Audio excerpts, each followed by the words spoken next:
Hello, and welcome to Two Across, the podcast where two friends sitting on opposite sides of the Atlantic sit down and catch up over a crossword. I am Rob in Montreal, Quebec, Canada. And I'm Theo in London, England. Rob, I can hear birdsong. Ooh, there is birdsong, isn't it? It's the singing after the rain is what it is. We had quite a deluge overnight. Yeah, so now they're taking advantage of the relatively or comparatively dry conditions to sing their morning chorus. It's quite lovely, actually. That is lovely. What a nice way to start the day. Along with your Two Across branded mug containing a very frothy looking latte. A very frothy latte, yes, for my little machine in my kitchen. And I'm wondering if this fact that my window's open because you can hear the bird song is going to suggest that we're going to have the sound of garbage trucks soon. If that gets loud, I will close it, listeners. That will be a slightly different vibe. We have the same bin day, Rob, because our bins were collected this morning too. Oh, so there's nice. a nice connection for you. A little transatlantic waste collection connection. Nice.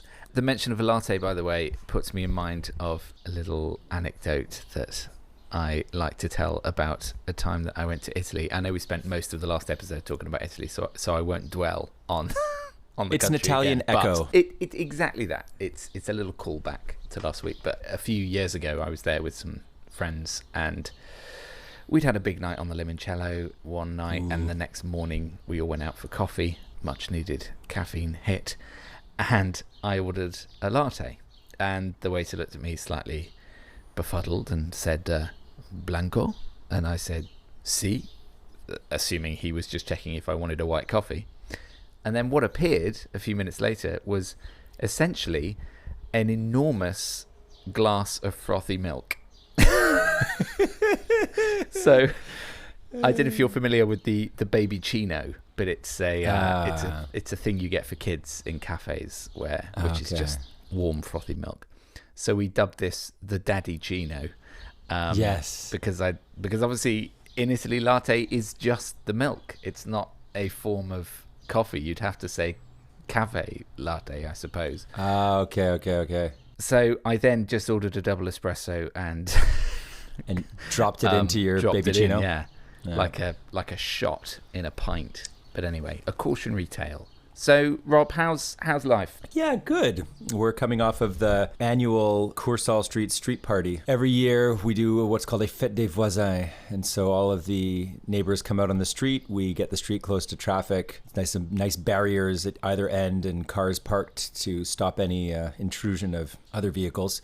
And everyone goes out in the street and celebrates, and the kids run around and throw water balloons. And there was an epic road hockey game that went on for several hours in this particular street party. But it's kind of nice because all the neighbors just get to chat and in an open space, and it's a great way to catch up with everyone. And there's just people that you really don't have that kind of conversation with but for the one day a year that we close the street to traffic. And this has been going on in the street for decades, apparently. My neighbor grew up here. She's been here since the 60s. And she said that there's always been something like this. It was periods, ebbs and flows. The famous Oscar Peterson lived around the corner from here. He was a famous Canadian jazz pianist, and his sister was also a very notable pianist. And they used to, there were apparently concerts on this street in the very, very olden times. Well, not olden times, but like, I guess, 70s, 60s.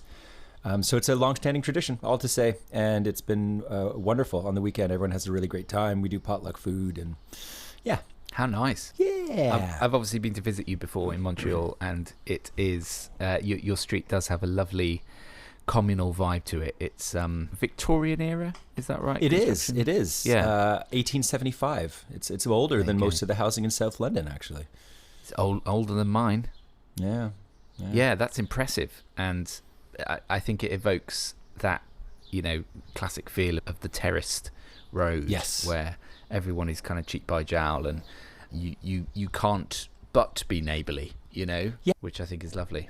It's great. I mean, I grew up, so you grew up rurally, I grew up suburbanly, and I have to say that the suburbs don't give themselves generally to this kind of neighborliness. You're just that bit more separation. I think there's a philosophy in the suburbs that's sort of leave me alone unless I ask you into my home sort of thing. It depends on the road, depends on the people.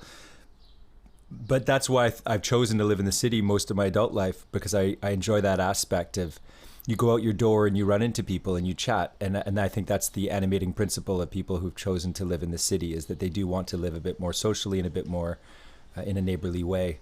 The thing that gets in the way of all of that, as we all know, is the automobile.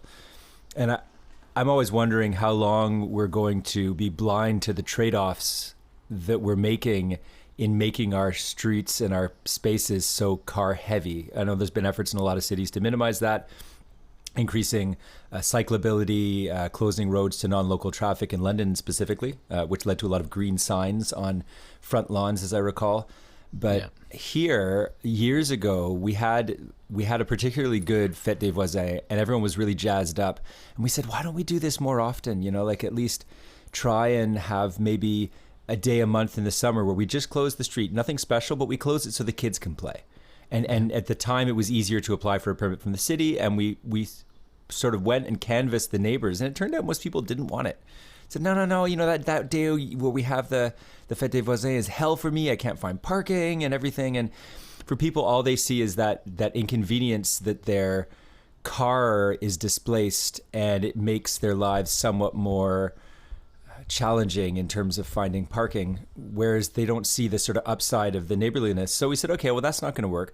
Let's get a picnic table and we'll chain it to a tree and we'll make it a communal picnic table, and people can just go there, because otherwise you can't socialize in a third space. You have to go into someone's house or someone's yard. Whereas the great thing about the road is no one owns it. And so people are out there, and then spontaneous socialization happens, and you can sit at a table and chat and get up from that table and move on. And it's not like you have to kick people out of your house or say, oh, I'm going to leave now from your house. It's just a neutral, open space, and it gives more to random by-the-by interaction. And anyway, long story short, the city told us to cease and desist. We were not allowed to have a picnic table on our sidewalk, even though the sidewalk's quite wide. And they said, no, you have to take that away, or we will cut the chain and we will take it away. So that poor table, which we lovingly purchased and assembled all together, a bunch of neighbors, got put on sort of Facebook Marketplace and hauled away by someone to their cottage or something. Council authorities have absolutely no sense of fun, do they? Or no sense of spontaneity and communality. And you're absolutely right about the car. And every time I look at, you know, streets in London, particularly those wider, more boulevardy roads, which are now inevitably clogged with traffic day in, day out. You think when these were built, it must have been absolutely idyllic. You know, it would have been amazing. The clip-clopping of horses' hooves occasionally, but other than that, you just had this enormous wide stretch of communal land or road upon which, as you know, children could play, and people could meet, and neighbours could chat, and it's very sad. I'm no friend of the car. I'm not a car owner myself. I have been in the past, but we've chosen not to at this point in life. And I think the car in some ways undermines the fabric of our society, not to put too fine a point on it. I feel that as cars pass in the road, which you can probably hear. So I'm starting to read a book. It's called The Anxious Generation, I think. It's all about Gen Zers and young kids who are basically raised in screen-based childhoods as opposed to play-based childhoods, the kinds that we were raised in. And, you know, we all know the phenomenon of the modern helicopter parent, and everything's dangerous and kids have to be inside, and better they be on an iPad than out in the road because it's dangerous. And it's dangerous for one reason, because you could get run over, right? So you can't be out there. But the book posits, because I heard an interview with the fellow who wrote it, which is why I got it, that the play-based childhood and being out in the street as we were running around with friends, or you were more in the fields, you had an even more idyllic childhood, but out there in free, unstructured play, outside of the supervision of parents, having to negotiate the rules of the games, having to deal with the slings and arrows of socialization, socializes you. It makes you able to see, identify, and grapple with risks and with, I'm seeing the French word déception, but disappointment when things don't go your way and all those things. And it's the observation of the writer, who's a university professor in the US, that he was seeing students increasingly come in their late teens and 20s with no resilience, you know, like the whole phenomenon of the trigger warning and all these things. And the fact that they just had absolutely no skills for dealing with adversity, I think was the way that he put it. And his research demonstrated that a lot of the ability to deal with adversity comes from a free childhood, and that's the thing. It's like very much for me, if there was anything I'd love to do in the urban space is take back the street more and more and more. I mean, the fact that we've give so much rights to car owners and to these cars, which benefit a very few people. And as I say, back to the whole point of we don't see the costs of the decision we're making, to the expense of free and open socialization. And I would argue what's good for kids is good for adults as well. The more we're able to encounter each other in unstructured ways, and the more that just happens as an extension of living, the more socialized we become and the more closely knit our society becomes, whereas the car divides. So anyway. Completely agree. Although you are making me feel very guilty about our... Yeah, sorry, I know. recently discussed purchase of an electric vehicle, but at least it's not polluting, I tell myself. I felt that way on my soapbox as I stood there declaiming and feeling great about myself. So look, I get it. Our society's structured on the car. You have 2 kids, you got to get them around, you got to get up to Northumberland regularly. I mean, I get it, and I don't have a solution, but at the same point, I do see the costs that we're paying. Absolutely. Now, I have a pen for afterwards, which is something that I saw last night that I want to get your thoughts on, because I think you'll be interested. It's the Abba show Voyage, in which they are digitally rendered on in stage. Abbatars. Abbatars, indeed. So I'm going to tell you about that afterwards, and then we can maybe have a discussion about what that means for music and live performance and all of that. But anyway, let's pin that, because first we have a crossword to do. Yes, we have a crossword to do. Let's go to the crossword, because crossing words is fun. You want to give us the number and the rules and all that fun stuff? Yes. So this week we are on Guardian Quick Crossword number 17,190, which, if we are successful today, will mean we can get the scores back to 16 all, which I think you'll agree, dear listener, is just... this is nail-biting stuff. I mean, this is really exciting. That deserved a fanfare of trumpets, I think, when you said did. that. I'll have to Absolutely. See, drop that in after. Yeah. We every series, and we're now in our second series, we keep a tally of the scores just to really get a sense of how we're doing overall. And the hope is, of course, that it will lead to a magnificent crescendo at the end of the series, in which we either, succeed or fail in our overall mission. And this season it's looking like it may come to that, because well, let's not count any chickens, but if we do get it back to 16 all today, we will probably have another maybe 3 episodes left. So there's every chance we may have a really, really exciting final episode on our hands. So let's get into it. The only thing to say is I set the timer of 30 minutes, so that keeps us regular, like one's bowels should be. And we don't look at any clues in advance. We don't cheat. We just see how we get on. And Theo doesn't cheat at the end. I don't cheat. Rob cheats all the time. That's why he's so good. And then we have a crossword of record as well, is the other thing to say, which is yours this week, Rob, because you did the intro. Correct. And that means if Rob makes any typos, then the whole thing is null and void. So we're sunk. No pressure, Rob. And yes, do play along at home if you're so minded. Right. We're off and running, Rob. Do you want to choose the first clue? Yeah, I'm highlighted on a nice one down. And Montreal as a city used to be known for this. We had quite an active this in northern Montreal. Leonard Cohen's family made their money in this, which is the fashion industry, 3-5. A lovely term. Well, you obviously know it. It's the something trade, isn't it? The rag trade? You got it. Great. Okay. Speak harshly, Theo. One across starts with R and is 4 letters long. I have a guess, but it doesn't feel perfect. I don't know. Yeah, my guess is rile, but rile someone up. But not sure that quite works. And the L could work because we have 2 down, which takes as its first letter the third letter of this word is an anagram of 2 Samuel as in I think the biblical name, person with whom one has a profound connection. But I think the word that is going to be starts with S, and I do have a guess for one across. So yeah. I think I've got this one. Do you have one of these in your life, Theo? I think you have one of these sitting at your feet right now, snorting. I do have one. I have one on my screen, Rob, and I have one also sitting at my feet. And that beloved is? Zeus, the Shih Tzu, a soulmate. A soulmate, yes. Sorry, Kate, for implying the family canine has taken your place. Disclaimer. Yeah. My wife is obviously my soulmate, but other soulmates do exist in my life. That's an interesting point, actually, the idea of soulmates and what constitutes such a person in your life. We might have that discussion at some point. The love, exclusivity, and we could get into all kinds of things there, and we're gonna have to watch out how far we go with that conversation. But yeah.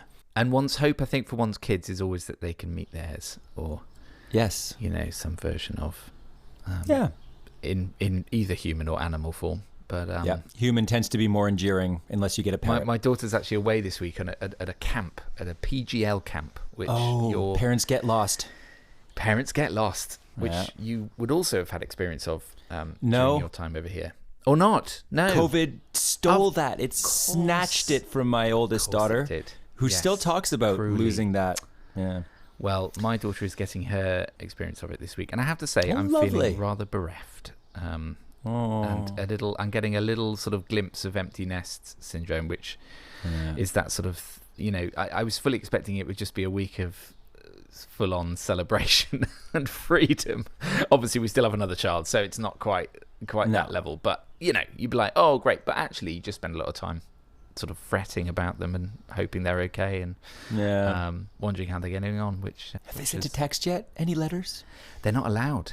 Oh, wow. They can send letters, but obviously that will take a few days. So who knows? Nice. It's currently a vortex of silence. So I think it's so incredibly healthy. I do. It is. Well, going back to your original point on today's episode, that kind of experience is so important in childhood. Just, to have independence and to have agency over what you're doing. And obviously there is supervision, but there's also a level of freedom that she won't have experienced before. And I think, I hope that will be very formative. So, I think a lot of why parents have kept kids so close to their belts or apron strings or whatever you want to call it, I think it's for the parents. I honestly think parents ask too much of kids for their own emotional security these days. I think that's right. And I think it does a lot of damage to kids, personally. And I think parents do it in the name of safety and so forth. But if you really look at the behavior in the mirror, sometimes you might be surprised by what you see. Anyway, my perspective. So you currently don't have a this of children in your house, which is a surplus, 4 letters long, starting in G, third letter of U. A nice word, this as well. Glut. A glut. Which as I was reading the clue, I realized that that's the first 4 letters of the word glutton. So a glutton is just someone who is living in a condition of permanent surplus. Yes. Or trying to engineer one through their mouths. Absolutely right. Like Mr. Creosote being probably the go-to example. Mr. Creosote. Oh, those fish. Yes.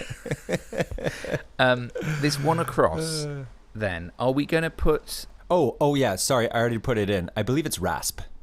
Oh, it's rasp. Yes. Yeah. Okay. Is that all right? No, you're right. Rasp. Yeah. Okay. So 11 across. Discussed old times. 10 letters. R blank M, and then lots of blanks. Now, could it be reminiscence, or is that too long? That's exactly what I was thinking, but I think it's reminisce. Oh, to discuss, but it's reminisced. Oh, yeah, discussed. So reminisced. Yeah, yes. And that works. Yeah. Wow. So it's REMINISCED. Yes, I think so. That's such a good word. It's a lovely word. I love the word reminiscence or reminisced. Yeah. It's very romantic, isn't it? It's, we just reminisced. Yeah. What did you and John get up to last night at the pub? Oh, we just reminisced. Yeah. But the stately days of yore.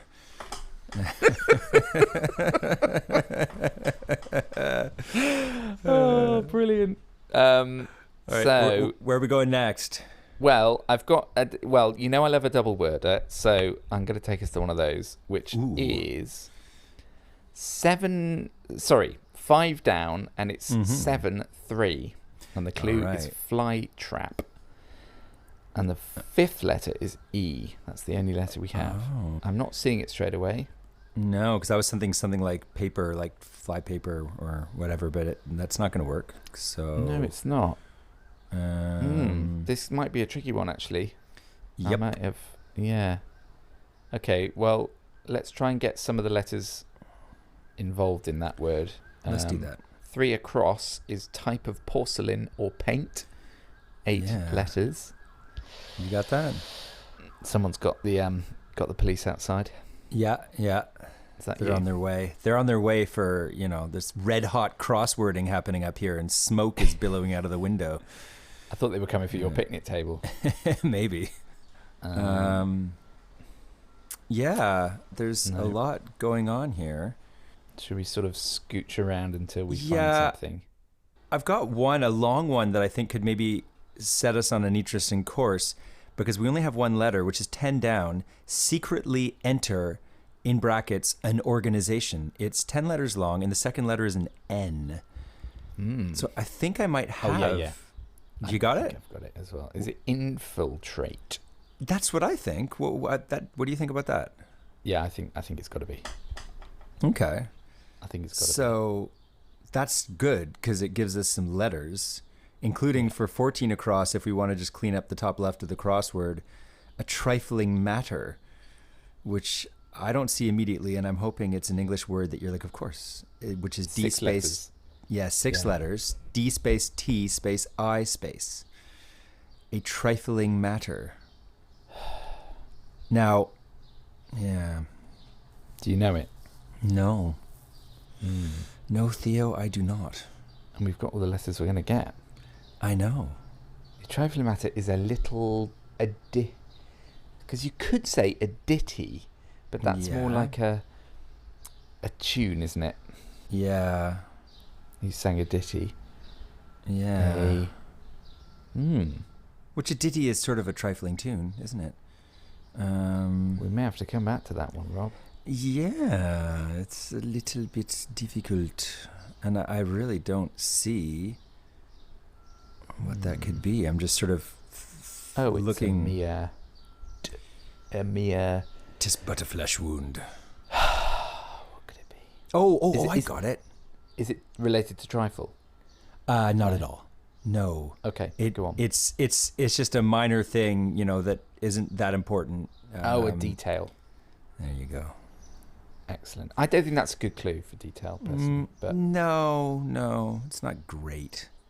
Ooh, this is a good one, Theo. 17 across, 10 letters long, second letter T, tall and graceful. Any tall and graceful listeners with an idea on that? 10 letters, second letter T. So, have you got a guess? I have a guess. Go on. Which is a lovely word, almost as good as reminisce, which is statuesque. Oh, Rob, yes. What do you think? I love that. You just don't use that word enough anymore, to describe someone. Statuesque. Statuesque. It implies someone who's very, very still. Yes. Yes. They barely move. Yes.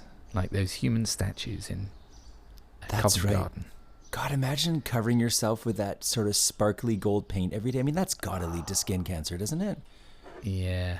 There's a guy actually who does that. I can't remember his name now, but he has an Instagram account. And he's got so many followers. It's incredible. And he now just posts videos of himself scaring members of the general public. Yeah. Generally kids. As he suddenly breaks from his statuesque state to to say boo or whatever. And people love it. People absolutely love it. So fair play. So he's meek until he's not. Must be boring though, as a way to make a living. Well, yeah, I guess I mean, like theoretically, let's say that you were a lifelong meditator and you were dedicating your life to stillness. You could turn it into a living because you do your meditation and then every sort of 15 minutes you jump out of it and scare a kid, get an Instagram clip, and then go back to meditation. Do you know what? Now, I mean, you're selling it now. Yeah. You're making it sound actually like a lovely way to make a living. So maybe that's the answer, Rob. For non-regular listeners, we do spend quite a lot of time speculating over ways to make a living. Yes. it's our side occupation. Yeah. Both sort of easy and kind of inherently enjoyable. And two freelancers dreaming that they should be doing something else with their lives. And making a podcast to talk about it. When Two Across has taken over the podosphere, then that one will be solved for us. A bit like 16 Down. Ooh, nice. If we can get, which is segue. Little segue. And having made that segue, I'm not actually sure I do know this now, but the clue is not out, and it's 2-4, and the second letter of the first word is T, not out. So one immediately thinks at something. Yeah, you would. But you would think at play. Maybe. At like something like at anchor or something, or at. I'm thinking of a cricketer or something. Not out. Well, I mean, or in. Actually, I hate to say it, but in play would make more sense. Yeah, but I think statuesque is. I'm still because it gives it infiltrate and look. Let's get some acrosses because I think copycat 20 across may give us a letter. Okay. So copycat. So imitator. That sounds good to me because it starts with I and the fifth letter is A. So imitator, which gives us as an O, is the second letter of the second four-letter word in not out. And then we've got became more intense, 22 across. It is 8 letters long, starting in D, fifth letter E. Became more intense. What about 18 down? Meek companion, 4 letters, second letter of I, if imitator is correct. Meek and... I think Jesus was described as this in the Bible when he was a lad. Limp? Yes, meek and limp. I think if a mother had a meek and limp baby, she would be freaking out. Yeah. But I believe he was described. This is what everyone wants from their baby, but doesn't generally get, which is meek and mild. Oh, mild. I mean, So as in the word is a companion, yeah. Did you have mild babies, Theo? We're halfway through, by the way, time-wise. Oh, shoot. Okay, so no time to talk about it. We did have relatively mild babies, although my daughter was born 2 months prematurely, which meant she had a long time in an incubator. So I guess that is a sort of state of being inherently mild because, you can't really do much at that stage of life. And yeah. So, but yeah, they were both fairly. I mean, my memory's quite foggy of it now, to be quite honest. Yeah. But, relatively mild. Yeah, it does get foggy, doesn't it? Go. It's amazing. I think that's a deliberate thing that nature does to, make you have more. I agree. You forget Here's a really good one, Theo, just to get us going. Became more intense because there you go. Now we can describe the raising of your children. So it started meek and mild, and then it became more intense as they got older. The experience, starting in D.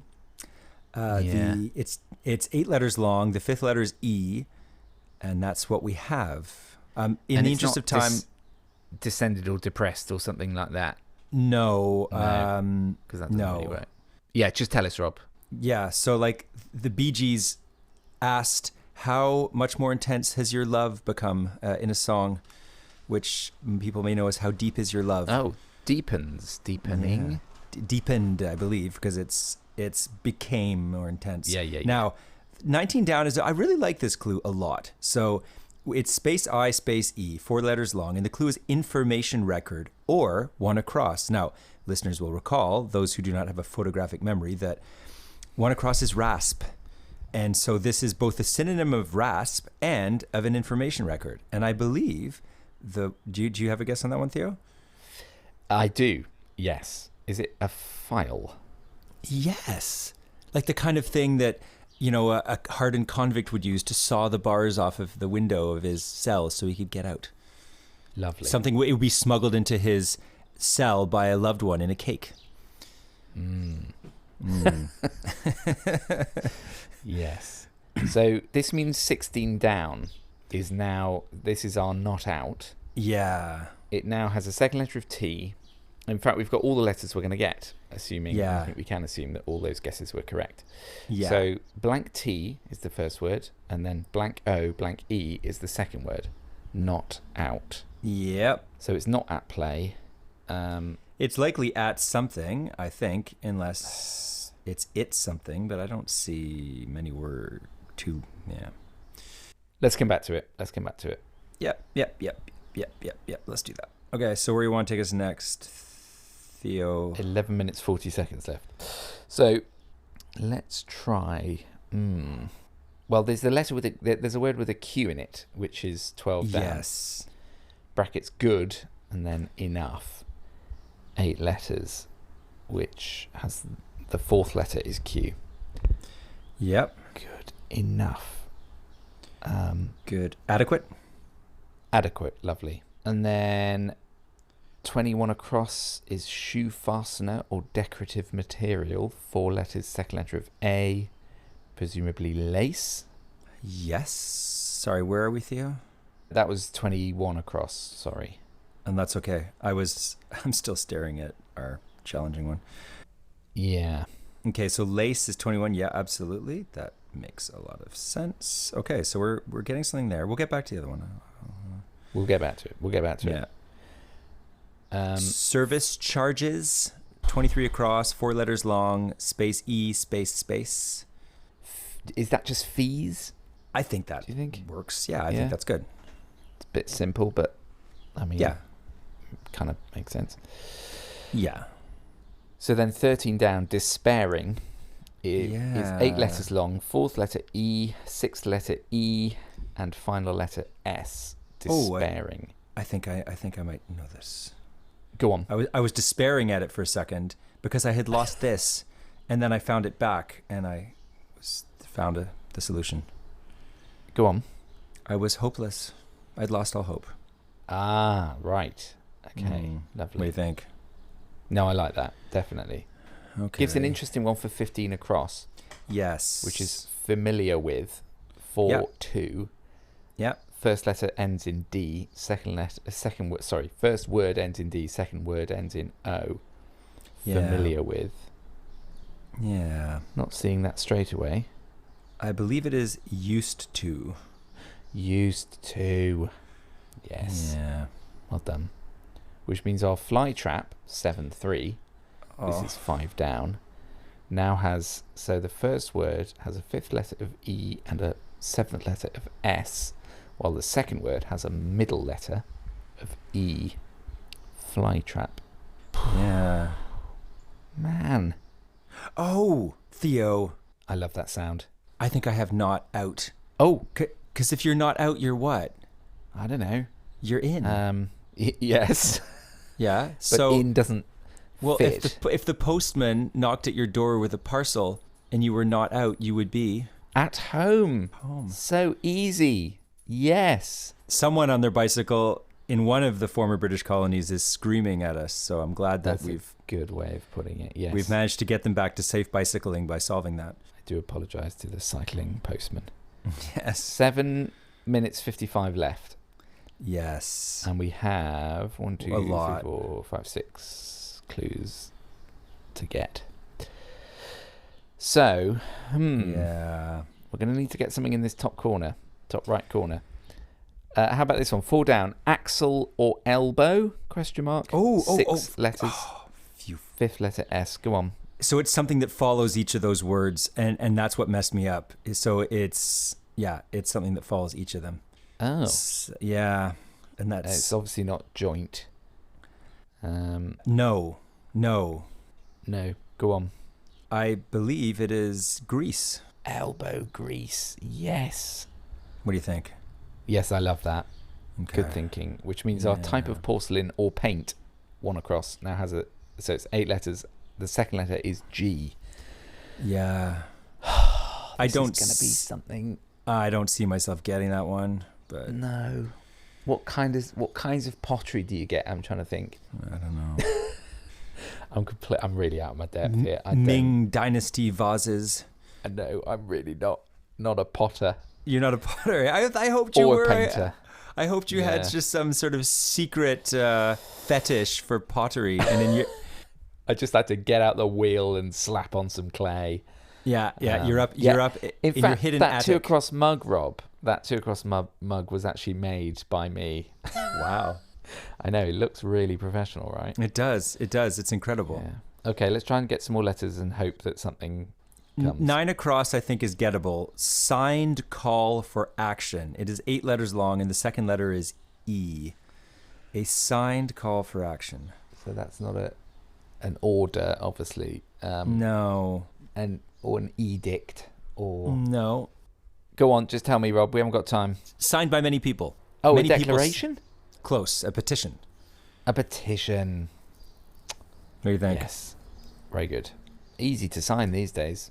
Yeah. I get about 5 invitations a day to sign various petitions. Yeah. My mom often sends petitions, that people are sending around to get the United Kingdom to rejoin the European Union. And I keep saying, I don't think that's going to happen, unfortunately. No, not soon. Based on a online e-petition that is then exactly emailed through to 26,974 people have signed this thing. We must rejoin the EU immediately. Yeah. If only it were that simple. There's a website, I can't remember what it's called, but I signed a petition on it many moons ago, and it now sends me invitations to sign petitions that don't have any relevance to the original petition I signed. Really? It's like they're just sort of taking a punt that, maybe this guy would be interested in, saving a particular park bench from being taken away or something. He's one of those cranks that signs petitions. Yeah, this guy. Let's Yeah, they probably have like different tiers of importance, and I probably signed one at a very lower tier of importance. Yeah. That now means that I get sent anything similar. Yeah. Right. Are we seeing anything? So we've got 4 actually, where the end is in sight. But I'm just going to tell the listeners what they all are, and we have roughly 4 minutes to do them. So 7 down is secure -property, 4 letters, and it has a third letter of N. 6 down is point of departure, 4 letters, third letter of I. Then we have our fly trap, which is 7-3. And finally, this 1 across, which is type of porcelain or paint, 8 letters, second letter G. Are you seeing any of those, Rob? He asks in hope. I think I see our fly trap. Huge. Go on.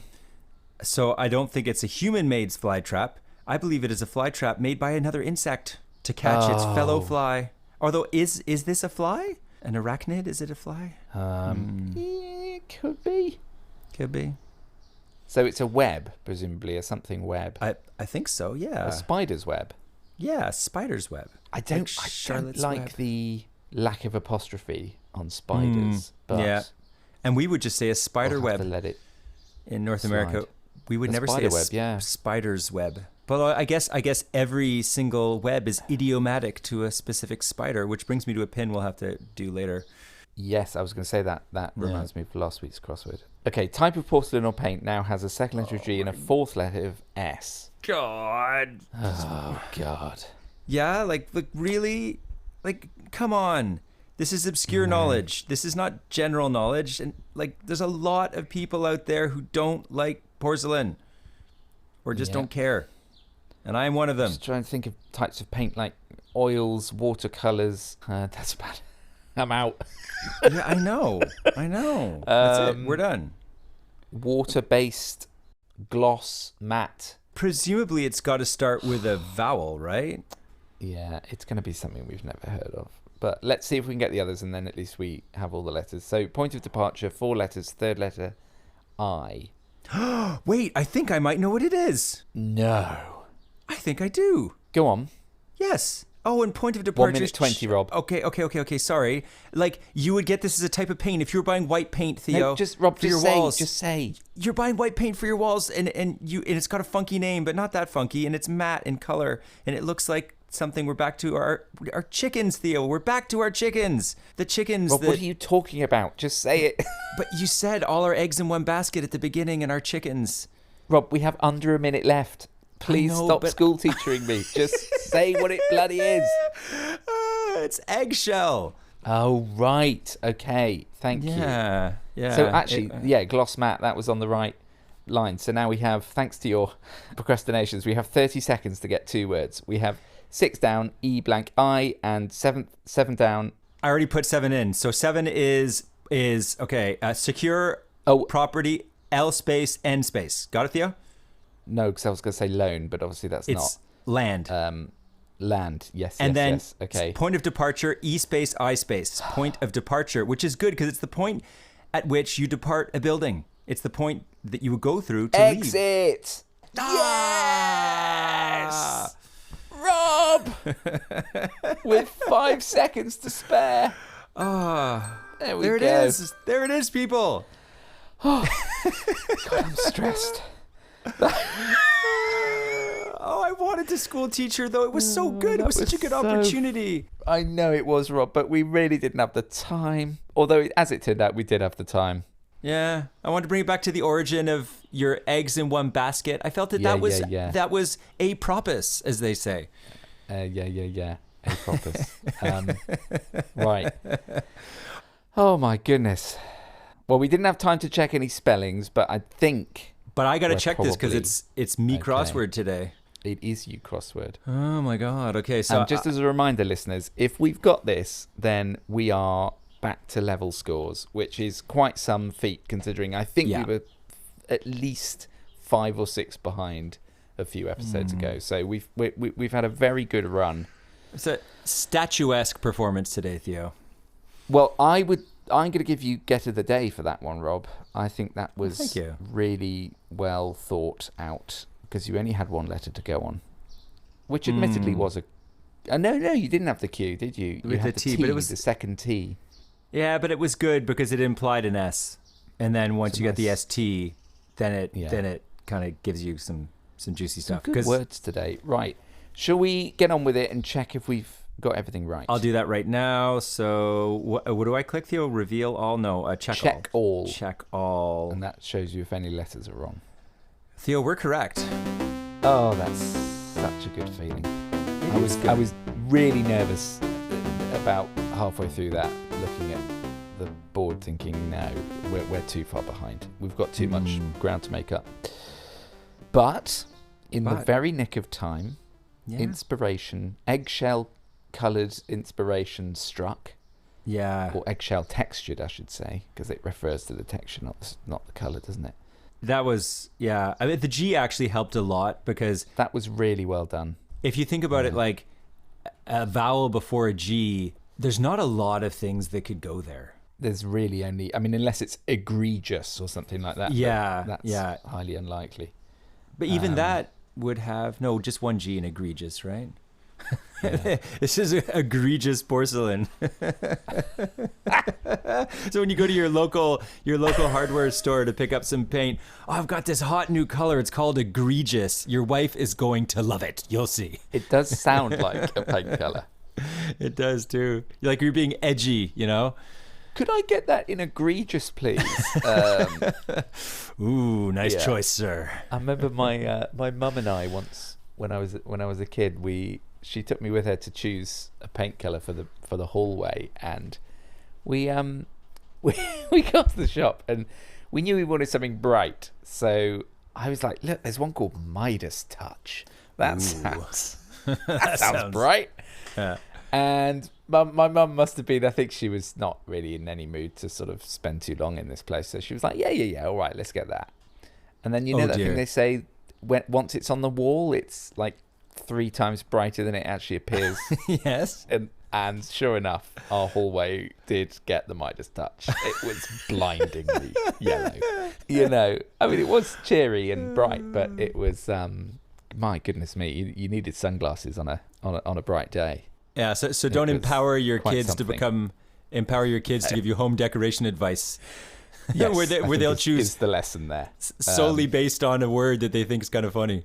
Yeah, I think looking back at it, maybe she was just passing the buck. It was like, well, he chose it, so don't look at me. Crosswords done. That was fun. Now let's have a chat. Now, talking of things that are bright and cheering, yes, Abba. Yes, I promised a discussion of the Abbatars, so why don't we have that now? Nothing more saccharinely bright and cheering that the universe is coughed up like a hairball that landed in Sweden than Abba. So please, Theo, regale us. It would be right up your street. So I was attending because the show is now at its 3-year anniversary, and they've added some new songs and whatever. So they've invited the press back in to have a look. And I must say that it's a strange experience that sort of works on very many sort of different levels, because on the one level you're looking at it thinking, well, this is in some senses a concert, there's a live band of I think about 10 musicians and there are backing singers, and so there is a live musical element. But then these 4 Abbatars appear, and do they appear on a screen, or are they robots? They rise up from the stage. Okay. And no, they are from a distance, which all the audience are. I mean, no one, I don't think, even in the very front row, would be close enough to really get a sense of the fact that these are digital holograms rather than... Okay, so they are holograms. Something on the screen. They're holograms. And as I say, from quite far back, they look unbelievably lifelike. And... Are they huge? The dance moves and everything, they're not huge. They're human-sized. Oh. So the illusion is quite effective. But then... What they also do, sorry, Zeus snoring very loudly, showing his. I think he feels the same way about Abba as you do.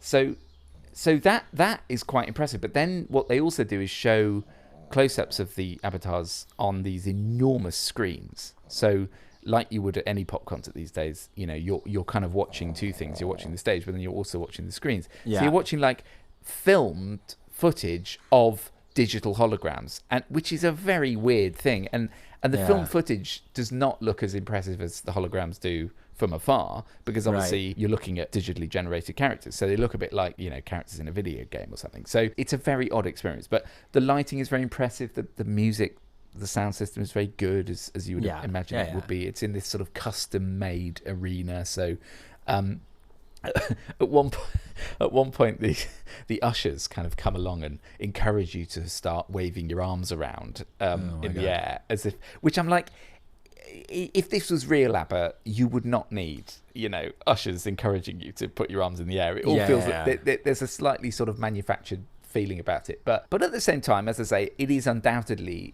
an impressive spectacle. But then it raises this question: well, is this now just going to be the future of concerts? I mean, are we now just going to get an endless parade of reanimated pop stars of old, and as people cheer at their holograms? Is this the future we're facing now, Rob?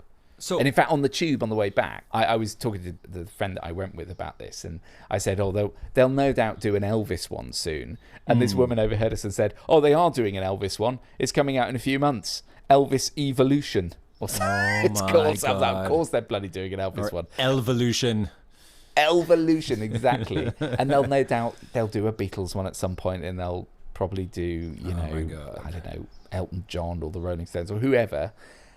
And I don't know how I feel about that. How do you feel about that as a musician? I think I've voiced my opinion on this a couple of times about canned concerts and stuff, so I'm not going to rehash what I've said, but I hate it. I think is the simple way of saying it. So interestingly, I talked about this book I'm reading about golden ages and so forth, and there was an interesting thing I underlined. I can't remember which culture it was to do with, but it was sort of the observation that the culture, one of the signs of its decline is that it became backward looking. And so as opposed to its eyes trained on the now and the future and what it was doing and how it was innovating and how current members of the culture were challenging it and it was growing and changing through technological change or through the arts or through whatever, they became, I think it was Song China actually, everything became codified. And actually it was the same with the Dutch Republic as well, that there was a period where there were the great masters like Vermeer and Rembrandt who were doing these incredible things.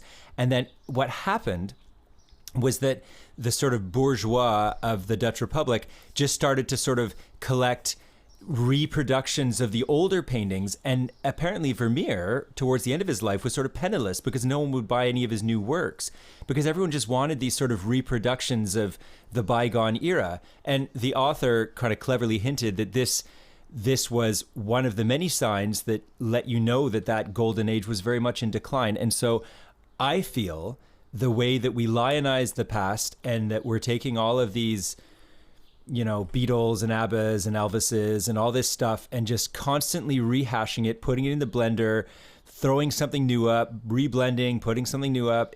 I find it atrocious. I find it an abomination.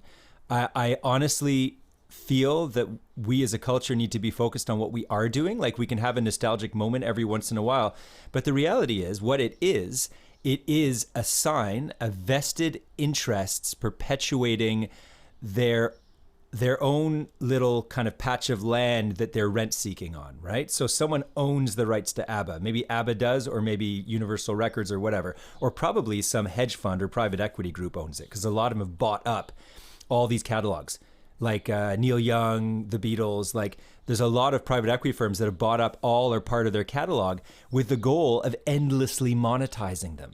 And so that's why they're ending up on all the soundtracks. That's why your kids can sing songs from Barry Manilow. Like the other day, Beatrice and her friends were singing, you know, what's that name? Her name was Lola. That, like the Copacabana. Yeah.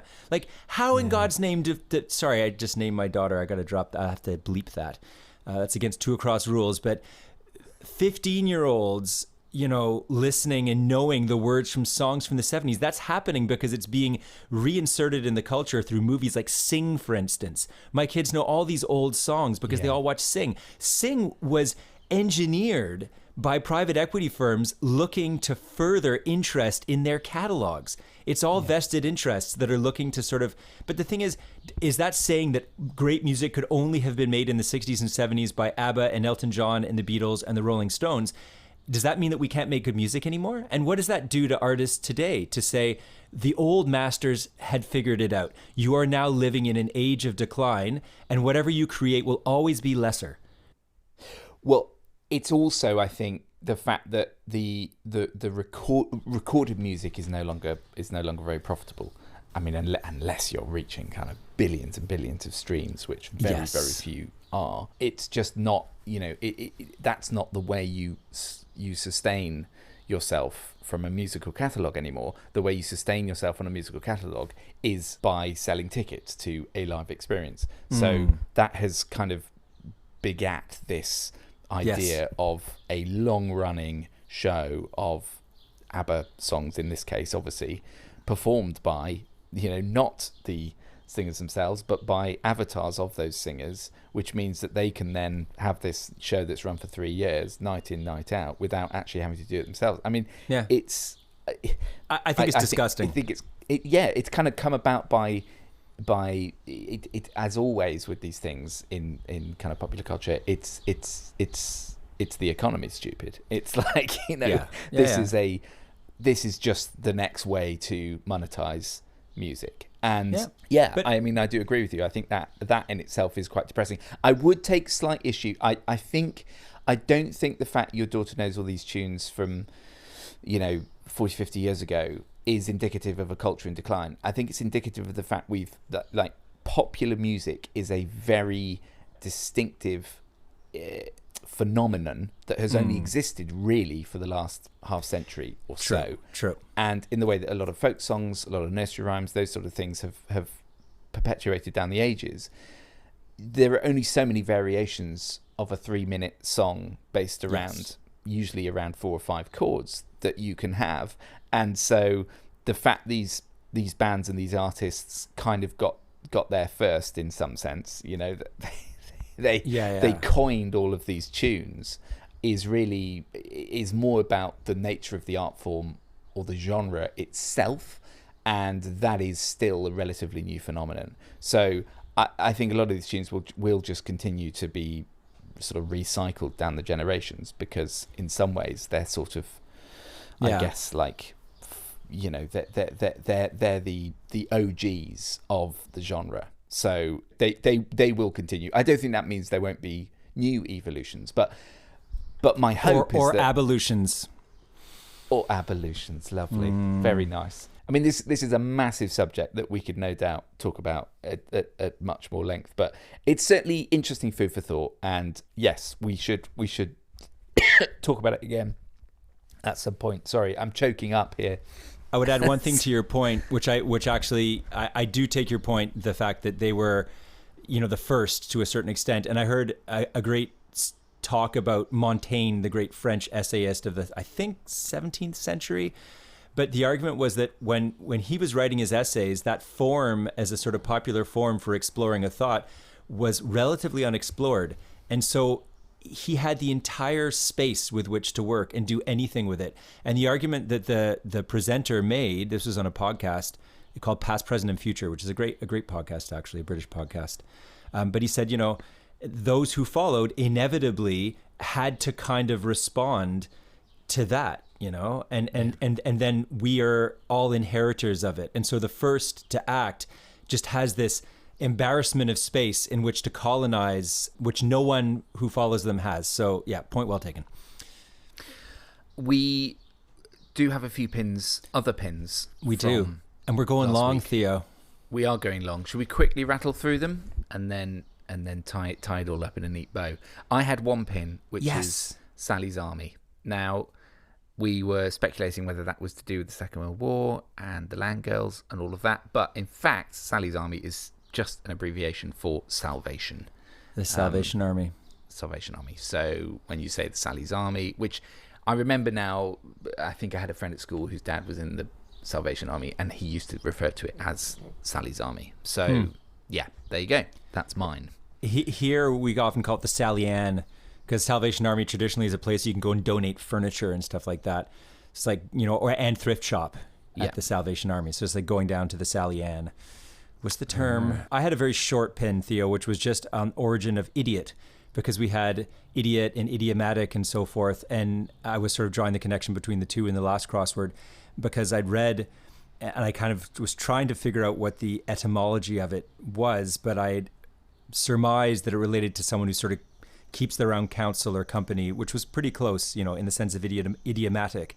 But the word idiot derives from the Greek noun idiotes, meaning private person or common man, which referred to someone who did not hold a public office. And over time, it evolved to become a lack of intelligence, and it became derogatory for a foolish or stupid person. Isn't that interesting? Which maybe like the word plebeian, like the plebs, you know, is sort of like the great unwashed, and is somewhat derogatory when plebeian was just like, you know, a citizen. Yeah.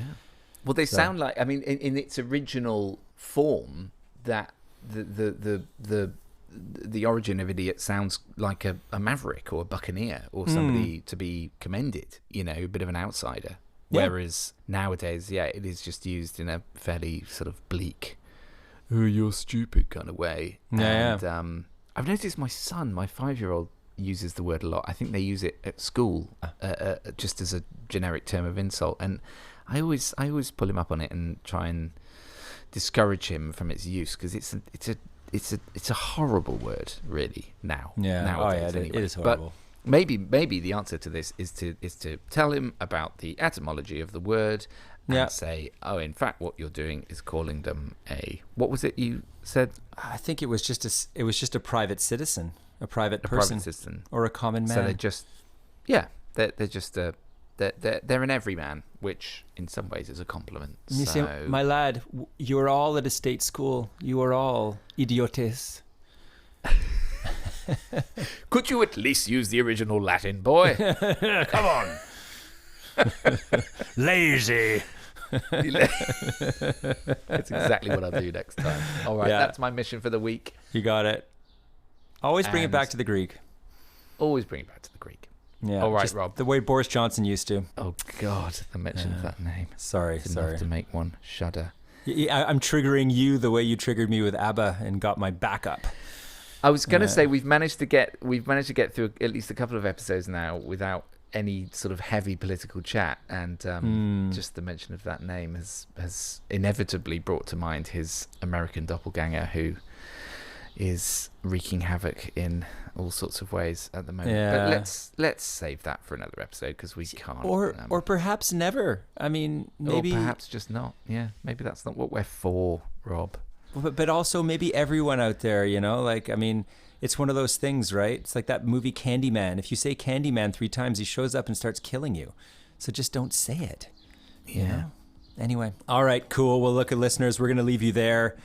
It has been another rousing victory from the Two Across team, and we thank you for joining us in this journey. If you like what you've been listening to, please consider giving it a like, subscribe, or sharing your impressions of it with a good friend over a cup of tea or a hot mug of cocoa. But if you don't feel like doing that, we'll just keep on listening. We will be here next week, as always, attempting to get ourselves into a winning posture vis-a-vis the setter of the crossword, and we hope to have you with us for that particular moment in time. So until then, toodle-oo, and we shall speak and see